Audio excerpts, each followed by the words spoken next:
Are going to be discussing biblical numerology, and I am Scott Will. I'm going to be your host on this short video. Hopefully it'll be short, but we're going to cover what it means when you come across numbers in the Bible. There is deeper meanings behind the numbers, but anytime you are reading the Bible, you should slow down. You should look at the words that are being used. You should look at the names that are being used.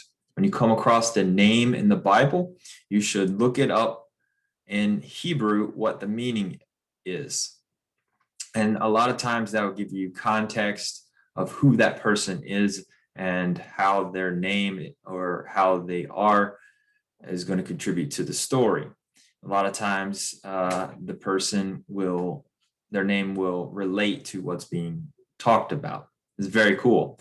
Like Nimrod, his name means to rebel. And of course, he was rebelling against God. And so it's very fascinating when you come across those things. Another thing that you should do when you come across numbers is you should stop and look at the numbers that are being used. There are biblical numbers and there are non-biblical numbers.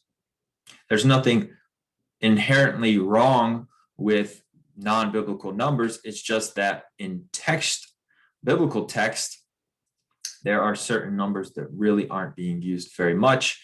And then you see in pagan cultures, they use the same numbers, but they are non-biblical numbers. It's as if, God was giving us specific numbers that he does like, and then Satan grabs the ones that God is not using and made them for themselves.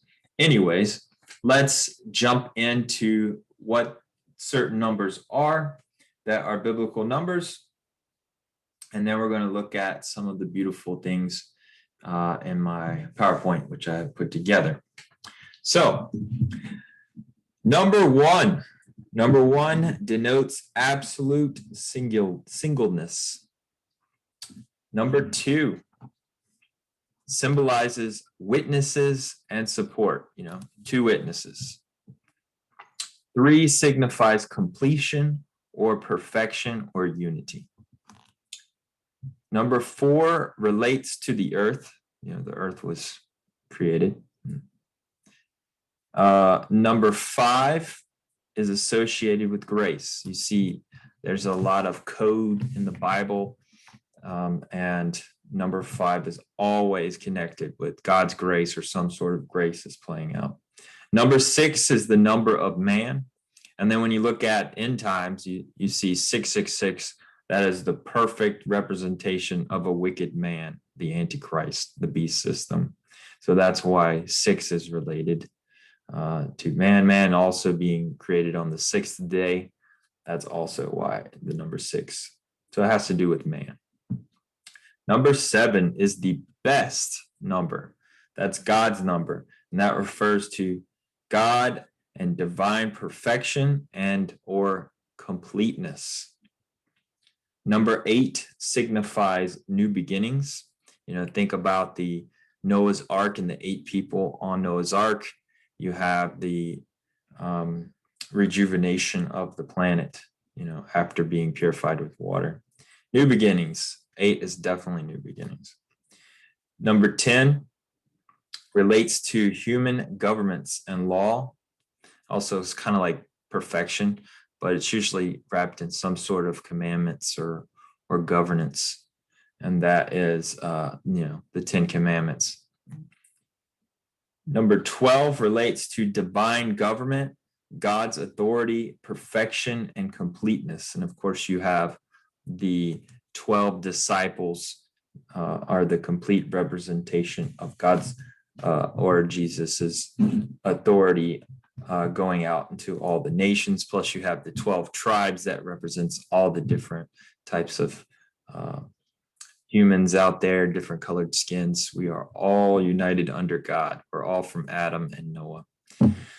Number 30, a time associated with mourning and sorrow. So 30 has to do with mourning and sorrow. 40, a number associated with testing and trials.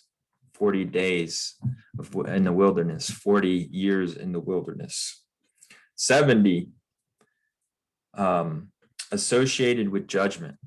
The 70 elders. There's a couple of other 70s, and 70 is for a judgment. Now, let's go back to 7. 7 is so important. It just shows itself all over the Bible. God is using it all the time. God created the earth in 7 days and he rested.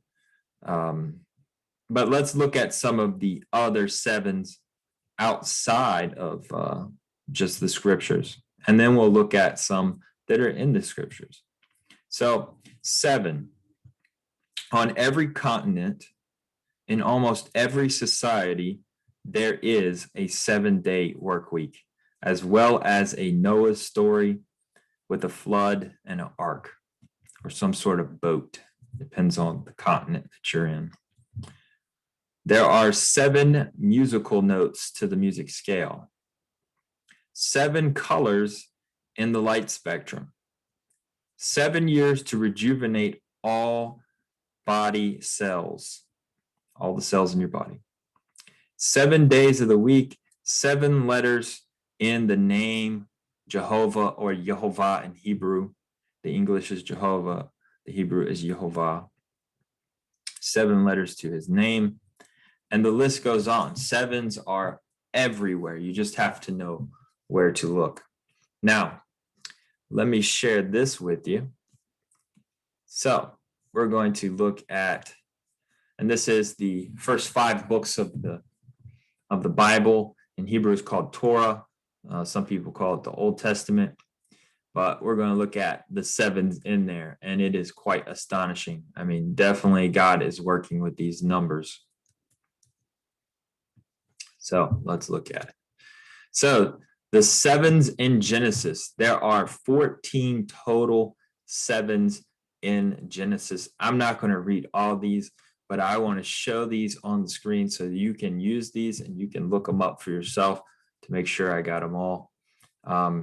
The first one in chapter 1 is God saw 7 times the goodness of his creation. And I'll read the last ones. Chapter 41, 7 years of plenty and 7 years of famine. Of course, that's with Joseph in Egypt. Let's look at Exodus. All the 7s. We have 21 7s. And of course, that is 3 times 7. And if you go back to the last one, 14 is 2 times 7. These are all multiples of 7.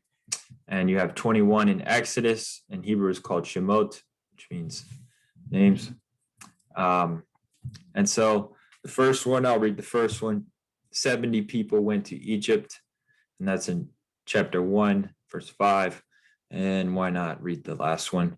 Exodus 37, verse 23, 7 lamps of lampstands. This is the description of the ark and the tabernacle. Let's look at Leviticus. In Hebrew, that's Vayikra. And wow, look how many there are. There are a total of 63 7s. Amazing. And I'm sure there might be more hidden in there. I'm still digging through those. Let's look at Numbers. In Hebrew, that's Bamidbar. 7s. Everywhere. There's a total of 48 7s in Numbers. The list is amazing. Let's look at Deuteronomy. That's in Hebrew. That's Devarim. And we have 14 total in Deuteronomy of 7s. And I'm just amazed at, and that's all that I've put together for that. But you could just continue on and move on to the next books, and you just keep finding God working with these same numbers. It's really astonishing, especially in Revelations. You have the 7 trumpets and the 7 seals, and people need to take notice of what you're reading. these are very important numbers, and there's a reason why God has used those numbers. But so that's just a quick video I wanted to do on biblical numbers. I really hope that everybody appreciates and learns from this. I'm grateful for everyone that tunes in. I just ask that you just share it out to your friends, help them to learn some more about the Bible and about what's going on. So I love y'all, all y'all out there. I love y'all, and God bless. Thank you for joining me.